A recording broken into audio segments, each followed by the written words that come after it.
তারপরে এরপর এটা শেষ আমি কনফার্ম হবো কিভাবে? নাইট্রোজেন যে ইয়া হচ্ছে। হ্যাঁ দিনই স্যার, মানে কার্বন মনোক্সাইড চাইছে, হ্যাঁ কার্বন মনোক্সাইড 984 ভ্যালু দিতে হবে, মানে হ্যাঁ। এটা স্প্যান গেছে এখন। হ্যাঁ, তাহলে 984 না আমি চেঞ্জ করব। হ্যাঁ, কত আমার আছে, কোনটা আছে সেটা দেখতে হবে। আচ্ছা স্টার্ট ক্যালিব্রেশন উইথ এন্টার, আমি স্যার তাহলে স্কেপে যাব, হ্যাঁ যাই আমি হচ্ছে চেঞ্জ দিতে করবো, ব্যাকে যাব, কন্ট্রোল মেনটেন্স, এটা কন্ট্রোলে মনে হয়, কন্ট্রোলে যায় গ্যাস ক্যালিব্রেশন হচ্ছে অপশন। হ্যাঁ না স্যার ইয়ার কন্ট্রোল।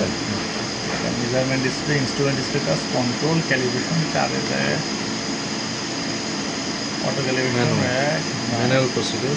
ম্যানুয়ালে স্যার মানে আমার ভ্যালু এডিট করার একটা অপশন আছে, তো 3 নাম্বার, তো 3 নাম্বারে ভ্যালু এডিট করার অপশন হচ্ছে না, স্টার্ট উইথ ক্যালিব্রেশন এন্টার দিলে স্কেল হয়ে যায়, এটা অন্যখানে। না আমার মনে হয় এটা সে অটো নিয়ে নিবে আপনি যেটা দিবেন।